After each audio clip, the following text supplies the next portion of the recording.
आपके सामने बांटकर जल्दी से हम लोग आगे हो जाएंगे। इस घटना को आप बारीकी से जानते हैं। इस घटना के ऊपर में लिखा गया है, क्या लिखा गया है? कोई बोल सकता है अनम्यूट करके जल्दी से? उड़ाऊ पुत्र का दृष्टांत। उड़ाऊ पुत्र का दृष्टांत। ओके, उड़ाऊ पुत्र का दृष्टांत के बारे में लिखा गया है। लेकिन जब हम 15 अध्याय के शुरुआत में पढ़ते हैं, वहां पर लिखा गया है कि भेड़ खो गई है, सिक्का खो गया है। तो ये उड़ाऊ पुत्र क्यों लिखा है?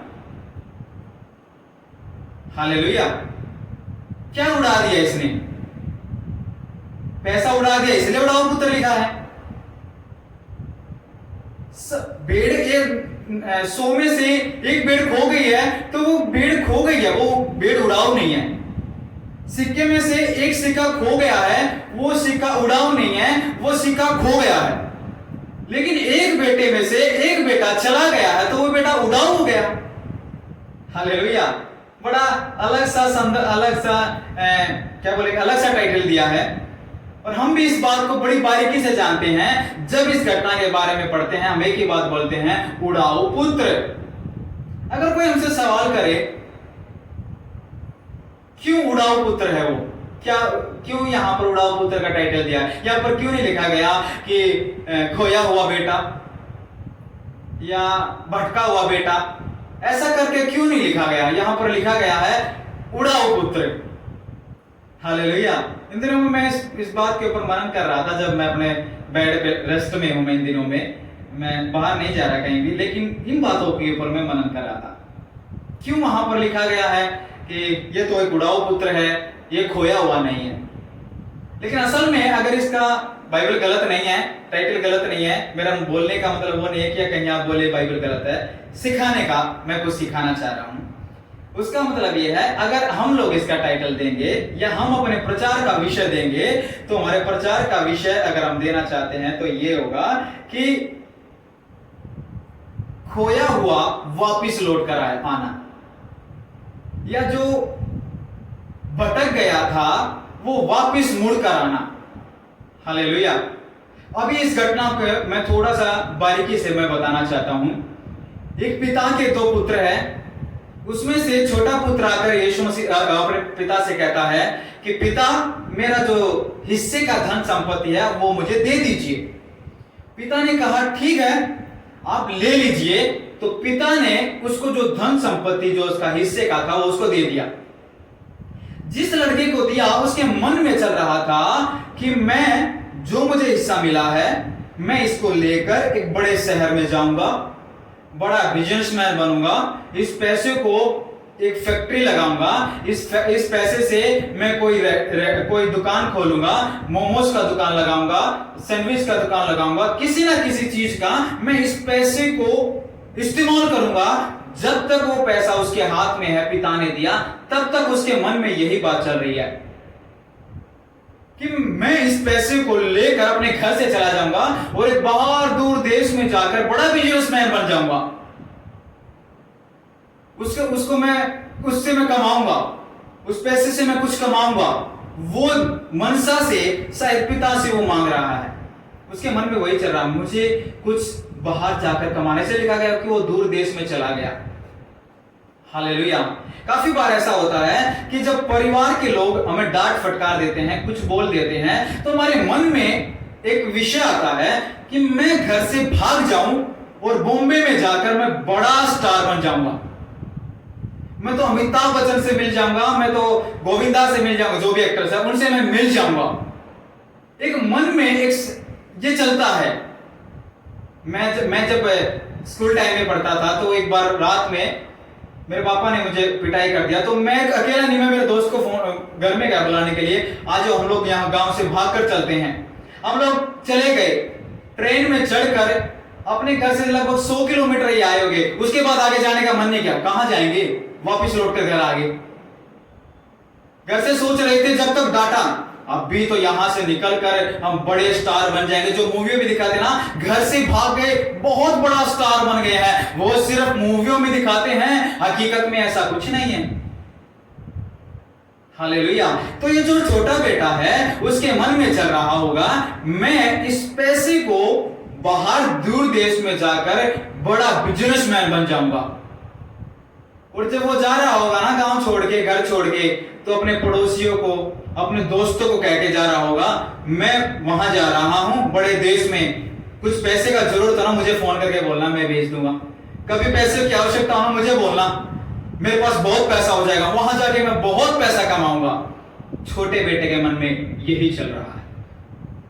लेकिन पिता ने वहां पर अपना जो कर्तव्य था वो निभा लिया। उस बेटे को जो संपत्ति का हिस्सा था वो उसको निकाल कर दे दिया। मैं यहां से आपको एक बात सिखाना चाहता हूं, शैतान कभी नहीं चाहेगा कि हम एक समूह के अंदर रहें, हम एक ग्रुप के अंदर रहे, हालेलुया, या एक संगति के अंदर रहे। कभी भी नहीं चाहेगा। शैतान हमेशा हमें अलग फाड़ने के लिए कोशिश करेगा, हमें अलग अलग करने के लिए कोशिश करेगा। अलग हो जा, अलग हो जा, अलग होके बहुत तू कुछ कर सकता है, तेरे पास बहुत पैसा, तू बहुत कुछ कर सकता है। यही शैतान मन में डालता रहता, तू बहुत कुछ कर सकता है। हालेलुया। जब आदम और हवा के पास में शैतान आया, हवा से कहा आप फल खा सकते हैं। अब देखना वहां पर अभी तक वो एक ग्रुप के अंदर में है, आदम, हवा और परमेश्वर एक ग्रुप के अंदर में है। लेकिन शैतान जब हवा के पास में आकर कहता आप खा लीजिए, कुछ नहीं होगा, कुछ नहीं होगा, वो कुछ ना होने की वजह से आदम और हवा को उस ग्रुप के अंदर से एग्जिट बाहर निकाल दिया गया, उनको वहां से बर्खास्त कर दिया गया, निकाल दिया गया है। हालेलुया। तो शैतान कभी नहीं चाहेगा हम एक ग्रुप में रहें। हम इसी कलीसिया में क्यों जाएं, इसी पास्टर से प्रार्थना क्यों करवाए, या इसी सेल ग्रुप में क्यों जुड़े, इन्हीं ऑनलाइन मीटिंग में हम क्यों जुड़े। वो जो ग्रुप का बाधा डालने वाला है वो कोई इंसान नहीं बल्कि शैतान है। वो कभी नहीं चाहेगा हम ग्रुप में रहें, क्योंकि अभी तक सही चल रहा था उड़ाऊ पुत्र का, जिसमें लिखा गया ये जो उड़ाऊ पुत्र था अभी तक एकदम सही चल रहा है। ये जो बेटा था इसको इस ग्रुप से निकालने के लिए शैतान ने इसको पकड़ लिया, इसके मन में डाल दिया कि तू वहां जाकर बहुत पैसा कमा सकता है, बड़ा बिजनेसमैन बन सकता है, इस पैसे से तू बहुत कुछ कर सकता है। लेकिन जब वो घर से निकलकर वहां एक बाहरी देश में चला गया, दूर देश में चला गया, वहां चला गया है, वहां जाकर जो उसके पास पैसा होगा उसने सोचा होगा मैं कुछ काम करना शुरू कर दूं। उसने वहां पर हो सकता है नए नए देश में किसी दुकान में साझा करके काम किया होगा, उसमें फायदा नहीं मिला, उसको छोड़ दिया, फिर दूसरे के साथ साझा किया होगा, उसको भी छोड़ दिया, सोचा होगा मैं अपना खुद का कुछ काम कर लूं, तो शायद कुछ रेहड़ी लगाना शुरू किया होगा, कुछ छोटा मोटा काम करना उसने शुरू किया होगा, उसमें भी फायदा नहीं है। धीरे धीरे कर कर उसका तमाम पैसा खत्म हो चुका है। अभी उसके पास एक भी पैसा नहीं बचा। जितना पिता से पैसा लेकर उस बाहर दूर देश में गया उसमें से सारा पैसा खत्म हो चुका है। अभी उसके मन में आया है कि मेरा पैसा तो खत्म हो गया, अभी मैं क्या करूं। अभी उसके मन में आया क्यों ना मैं एक नौकरी कर लेता हूं। अभी उसने एक नौकरी खोजना शुरू कर दिया। अभी वो एक नौकरी को ढूंढ रहा है, मुझे एक नौकरी मिल जाए। जब नौकरी खोज रहा था उस समय पर उसको एक ऐसी नौकरी मिली जो आज तक कहीं उसने नहीं सुना होगा, ना कभी किया होगा, ना कभी देखा होगा। वो ये था सूरों को खाना खिलाना।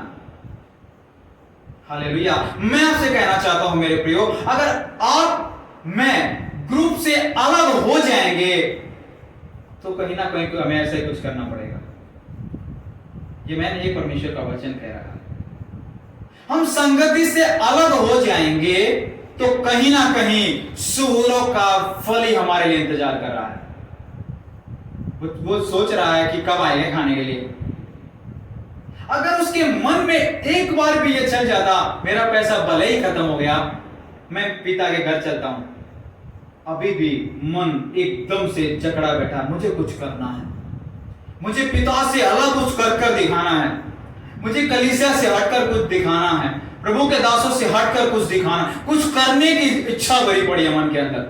वो अच्छी बात है करना, लेकिन जब वो उस नौकरी कर रहा था, सूरों को खाना खिला रहा था, तो खिलाते खिलाते खुद के पास भी खाने के लिए कुछ नहीं है तो खुद क्या खाए? अभी तक जब तक पैसा होगा, बड़े बड़े अच्छे अच्छे पिज्जा खा रहा होगा, बर्गर खा रहा होगा, मोमोज खा रहा होगा, सूप पी रहा होगा, अच्छे अच्छे शरीर के लिए, क्योंकि बाहर देश में गया है, नया नया खाने का बड़ा शौक होगा। क्योंकि अभी पिछले दिनों में जब मैं केरल में गया तो वहां पर पफ्स मिलता है, चिकन पफ्स मिलता है, एग पफ्स मिलता है, अलग अलग पफ्स। मेरा बड़ा इच्छा हुआ, मैंने बहुत खाया। जब भी मैं बाहर जाता था वही खाता था। तो बाहर जब भी हम अपने एरिया को छोड़कर दूसरी जगह जाते हैं तो जिज्ञासा होती है मन में, ये खा लीजिए, वो खा लीजिए, बड़ा पाव खा लीजिए, डोसा खा लीजिए, इडली खा लीजिए। ये सब खाने का उस बेटे के मन में भी आया होगा, जो उस अंकल का एक बेटा भागकर दूर देश में चला गया होगा, क्यों ना मैं ये खा लूं, वो खा लूं। अब तक वो खा रहा था, अभी सामने आया है सूअरों का फली। अभी तक तो बड़ा आशीषित था, अभी तक तो बड़ा मौज से जब तक पैसा था जी रहा था, लेकिन अभी उसके पास में सूअरों का फली खाने तक आ गया। जब वो समय उसके पास में आया, बाइबल में लिखा गया, तब वो अपने आपे में आया। वो जो खो गया था, वो जो भटक गया था, तब वो अपने आपे में आया है और वो सोच रहा है कि मैं कहां हूं। हालेलुया। प्रभु हमारा मन जब परिवर्तन कर देता है ना, हमारे पाप से, हमारे एक एक गलत संगति से, प्रभु हमें अगुवाई करता है कि मैं कहां हूं। अभी तक जो मेरे मन में चल रहा था वो सब कुछ गलत था। मेरे पिता के पास तो नौकर रहते हैं, अरे इतना अच्छा भोजन खाते हैं ना वो। सूअर क्या भोजन खाते हैं जो हम लोग फेंक देते हैं, उसको वो भोजन खाना पड़ रहा है जो कभी हमें लगेगा हम सुबह का खाना शाम को नहीं खा सकते, उसको फेंक देते हैं। वो भोजन उसको खाने के लिए वहां पर मिला, उसने वो खाया। क्यों? भूख है, अंदर में तड़फ है, खाना पड़ेगा। और उसने वो खाते खाते जब वो आपे में आया तो उसको लगा मैं यहां नहीं होना चाहिए था। लेकिन इतना ही नहीं, उसके मन के अंदर जब ये इच्छा आई कि मुझे क्यों ना मेरे पिता के पास लौट कर जाना चाहिए। हालेलुया। ये बड़ी अच्छी बात है, हमें ये बड़ी अच्छी बात लगती है इसकी। ये सिर्फ वही नहीं रहा, जब आप लौट कर आएंगे ना, आपके मन में एक विचार चलेगा, लोग क्या सोचेंगे, संसार क्या सोचेगा, मेरा परिवार क्या सोचेगा। आप किसी कलीसिया में जाते हैं, पास्टर क्या सोचेंगे, कलीसिया के लोग क्या सोचेंगे। आप जब लौट कर आना चाहेंगे, आपके मन में नेगेटिविटी बहुत हो जाएगी, बहुत नेगेटिव बातें आपके मन में आएंगी। अरे वो क्या कहेगा, मेरे रिश्तेदार क्या कहेंगे। शायद इस खोए हुए पुत्र के मन में भी यही चल रहा होगा कि मैं मेरे पिता से सब कुछ लेकर आ गया था, तो मेरे गली के लोग क्या सोचेंगे, मेरे गांव के लोग क्या सोचेंगे, मेरे रिश्तेदारी के लोग क्या सोचेंगे। मैं चला गया था पैसे लेके, लेकिन उसके मन में अगर एक चित्र है, मां शाम के समय आपको बताना चाहता हूं, इस उड़ाऊ पुत्र के मन में, इस खोए हुए पुत्र के मन में एक ही चित्र था, वो था अपने पिता का। हालेलुया। उसके पिता का चित्र उसके आंखों के सामने आ रहा था कि भले ही सब कोई कुछ क्यों ना बोल दे, लेकिन मेरा पिता मुझे नहीं नकारेगा। हालेलुया। इसलिए वो अपने पिता के बारे में ही सोच रहा है, वो भाई के बारे में नहीं सोच रहा, वो दोस्त के बारे में नहीं सोच रहा, अच्छे मित्र के बारे में वो नहीं सोच रहा है। वो सोच सिर्फ ये रहा है कि वहां पर मेरा पिता क्या है। हालेलुया। आज मैं शाम के समय पे आपको कहना चाहता हूं, आप किसकी तरफ देखते हैं? आप किस इंसान की तरफ देखते हैं? आप किसी बड़े ओहदे वाले व्यक्ति की तरफ देखते हैं, या आपके सामने आपके पिता परमेश्वर की आंखों के सामने एक क्या बोलेंगे, एक दृश्य है कि मेरा परमेश्वर मेरे लिए तैयार बैठे हैं। कोई इंसान प्यासा हो या ना हो, मेरा परमेश्वर तो मेरे लिए बाहें फैलाकर खड़ा है, मेरा परमेश्वर तो मेरा इंतजार कर रहा है। अभी जब मैं जाऊंगा, मुझे कोई एक्सेप्ट करे या ना करे, मेरा परमेश्वर मुझे एक्सेप्ट कर लेगा। हालेलुया। मेरा भाई मुझे एक्सेप्ट ना करे, मेरे माँ बाप मुझे एक्सेप्ट ना करे, मेरे परिवार के लोग ना करे, लेकिन मेरा पिता मुझे एक्सेप्ट करने के लिए बैठा है। हालेलुया। क्योंकि उस परिवार में से 3 हिस्से हुए हैं, याद रखना। 2 बेटों के, एक छोटे बेटे का, 3 हिस्से हैं। तो छोटा बेटा लेकर चला गया तो अभी कितना हिस्सा बच गया? 2 हिस्सा बच गया, बड़े बेटे का, छोटे बेटे का। हालेलुया। एक सवाल मैं आपसे पूछता हूं, जंगल का शेर किसको, सॉरी, जंगल का राजा किसको बोलते हैं? शेर को। शेर को बोलते हैं। वेरी गुड, बहुत अच्छा, प्रभु आपको बहुत आशीष दे। क्यों बोलते हैं? क्योंकि वह बहुत शक्तिशाली है। शक्तिशाली है। शक्ति तो हाथी में बहुत है जी। देखो, हाथी लंबा चौड़ा है, बहुत शक्ति है हाथी के अंदर। लंबा जिराफ है, तेज दौड़ सकता है, वो चीता दौड़ सकता है। लेकिन शेर को ही क्यों जंगल का राजा बोलते हैं? हालेलुया। हमें बचपन से सिखाया गया है जी, जंगल का शेर राजा है। आप कुछ भी बोलते रहे, जंगल का शेर राजा ही रहेगा, बदल नहीं सकते। मैं बदलने के लिए यहां नहीं खड़ा, जंगल का शेर राजा ही होगा। लेकिन उसको क्यों बोलते हैं, ये मेरा सवाल है। हालेलुया। जिस टीचर ने आपको पढ़ाया है, जिस ज्ञानवान व्यक्ति ने पढ़ाया है, आप एक सवाल कर लीजिए, सर और मैम, जंगल का राजा शेर है तो वो क्यों है? क्योंकि हाथी के अंदर बहुत पावर है जी, बहुत तेज दौड़ सकता है चीता, बहुत बुद्धिमान भी है, काफी सारे जानवर बुद्धिमान भी है। मैं बताता हूं एक बात, उसके बाद में बाकी बातें शेर के विषय में आगे बात करेंगे। शेर इसलिए वहां का राजा कहा जाता है, जब उसको भूख होती है, जब उसके अंदर तड़प होती है मुझे कुछ खाना है, वो हाथी के ऊपर भी अटैक कर देता है। कितना भी शक्तिशाली क्यों ना हो, वो उसके ऊपर भी अटैक कर देता है। उसका जो उसका जो हृदय है वो निडर है। इसलिए जंगल का शेर राजा बोलते हैं। ये मेरा खुद का बनाया हुआ बात है। वो फिर जिराफ का भी सिर पकड़ सकता है, हाथी का भी सूंड पकड़ सकता है। जब उसको भूख लगेगा वो सब कुछ करने के लिए तैयार बैठता है। इसलिए जंगल का शेर राजा कहा जाता है। हालेलुया। उसके मन के अंदर यही रहता, मैं भूख के समय पर फिर वो ये नहीं देखता मेरे सामने कौन है, वो सब कुछ करने के लिए तैयार बैठ जाता है। हालेलुया। तो आप परमेश्वर आपके लिए इंतजार कर बैठा है। आप कौन हैं? परमेश्वर ने आपको बुलाया है, परमेश्वर आपको चुना है, परमेश्वर ने आपको अलग किया गया है। प्रभु आपके लिए बाहें फैलाकर बैठा है। हालेलुया। गलतियां हो जाती है जी, गलतियां इंसान से होती है, पाप हो जाता है, इंसान से होता है।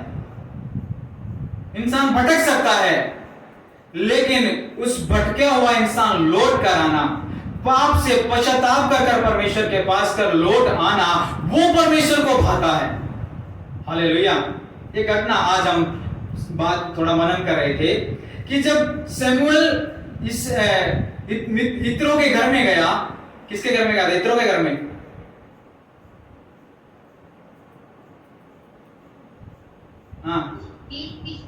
ईशे के घर में। ईशे के घर में जब सैमुअल नबी अभिषेक करने के लिए गया तो अमीनादाब, सम्मा, ये बड़े बड़े भाई लोग हैं, उसको लगा यही है, उसको लगा यही है असली राजा।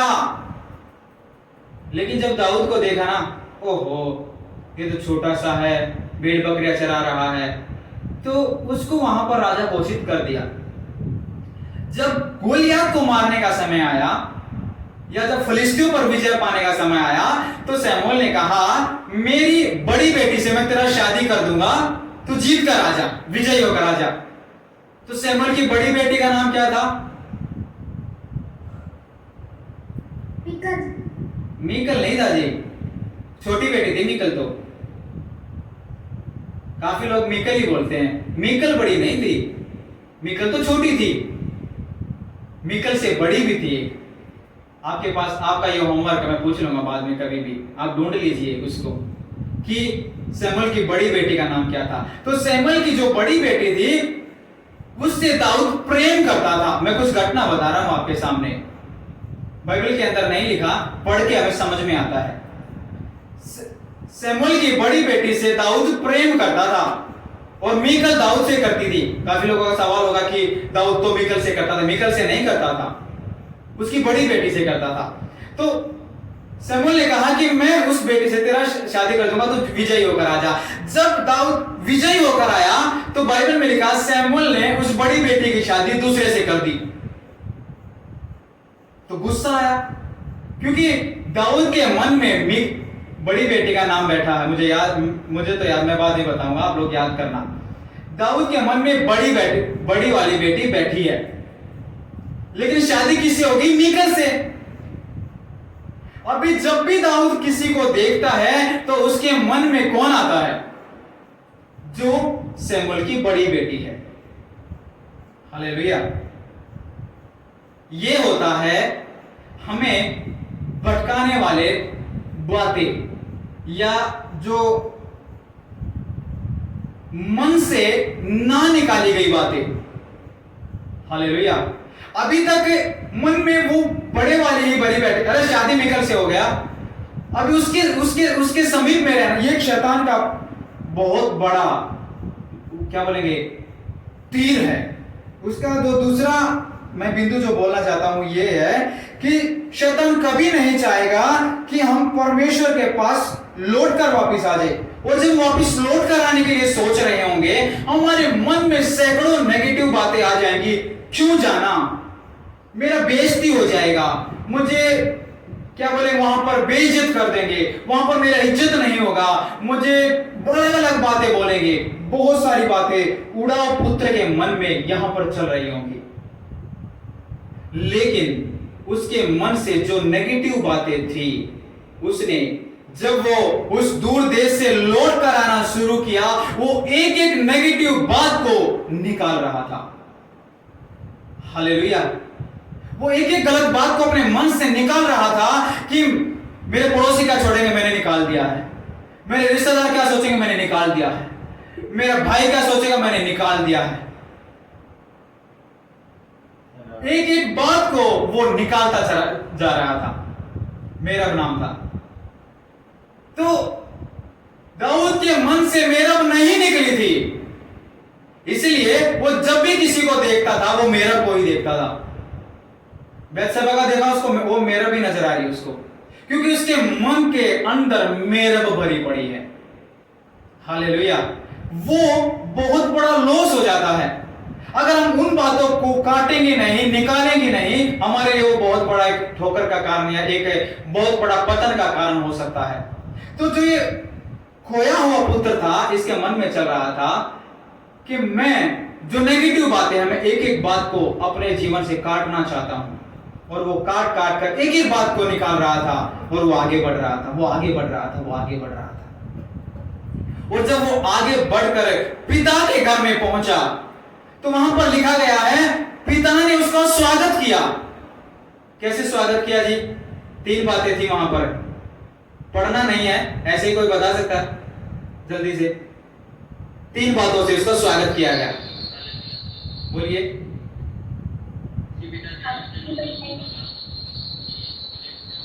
अंगूठी बनाई।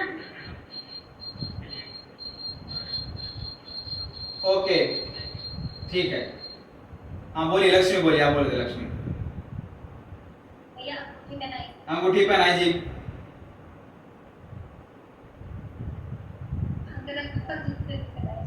क्या था? अच्छा, अंगरखा और जूते पहनाए उनको। 3 काम वहां पर किए गए।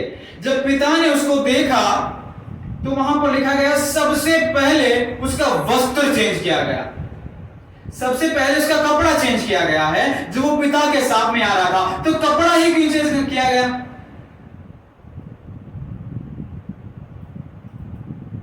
हालेलुया।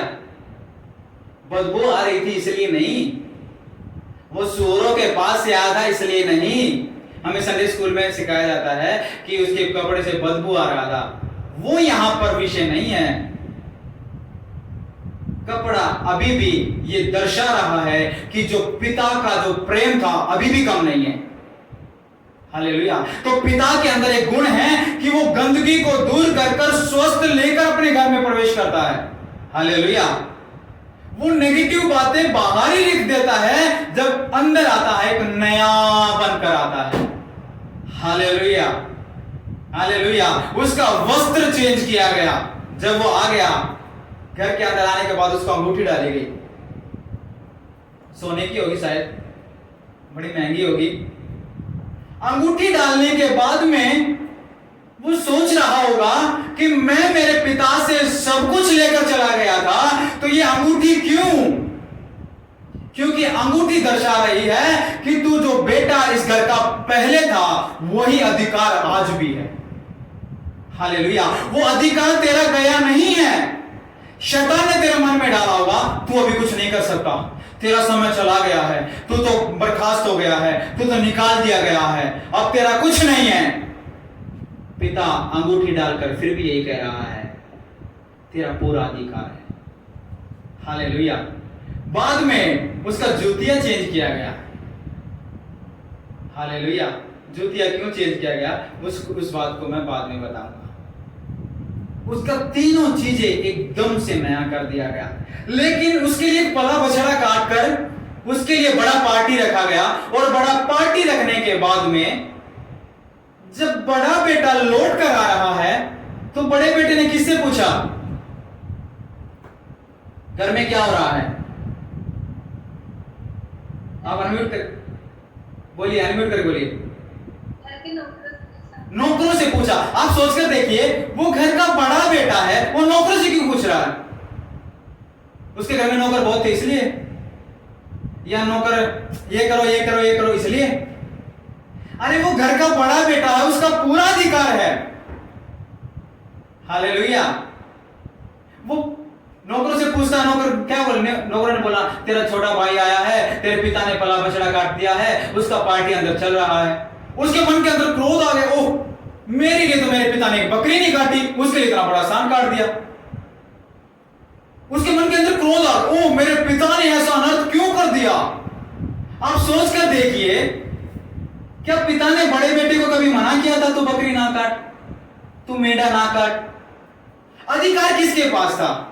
बाइबल में लिखा गया है, जब छोटा बेटा चला गया है तो अधिकार किसके पास है? हालेलुया। अधिकार को खो ना दे, अधिकार को बोलना जाए, अधिकार को पकड़े रहे।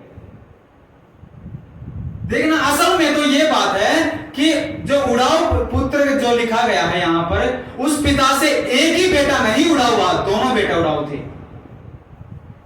आप सोचकर देखना थोड़ा गहराई में, उस पिता से एक ही बेटा उड़ाव नहीं था, दोनों बेटे अलग थे, दोनों बेटे अलग थे। वो पिता अकेला ही था। उसका पिता कहता है, मेरे बेटा, मेरे बड़े बेटा, मेरे प्रिय बेटा, मेरे सुंदर बेटा, ये छोटा भाई जाने के बाद में सब कुछ तेरा ही था, इस घर का पूरा धन संपत्ति तेरा ही था, सारा भेड़ बकरियां तेरा ही था।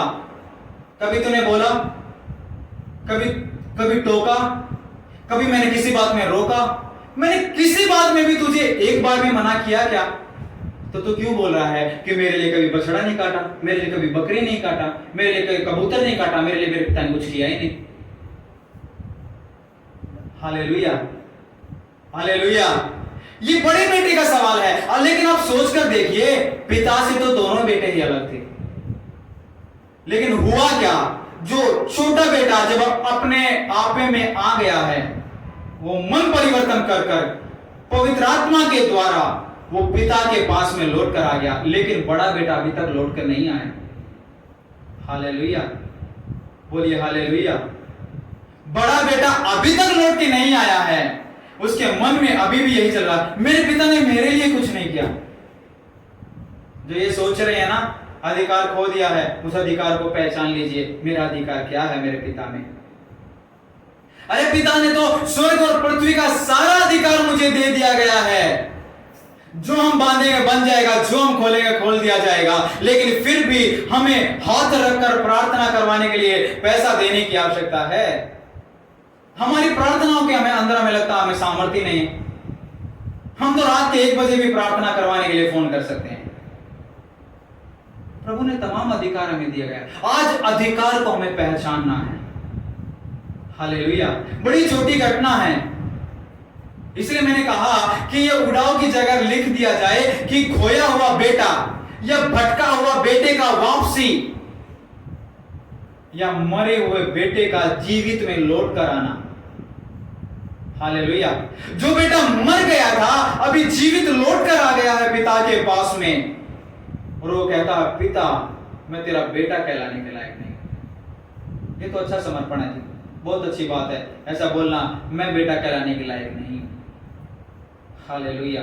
आज शाम के समय इस मीटिंग के अंदर जो उड़ाव पुत्र जो लिखा गया है, हम अपने मन में एक बात रखें कि जो बेटा खो गया था, जो बेटा मर गया था, अभी वो जीवित लौट कर आ गया है। हालेलुया।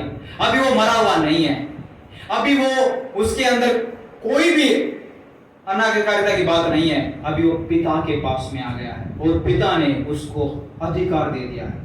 पिता ने उसको जूतियां पहना दिया गया है, पिता ने उसका वस्त्र बदल दिया गया है, पिता ने उसका तमाम गंदगी दूर करके, तमाम पाप दूर करके, तमाम छुपी हुई बातें दूर करके उसको नया बना दिया है। हालेलुया। बड़ा बेटा कहता है छोटे बेटे ने तो व्यभिचार में सारा पैसा गवा दिया।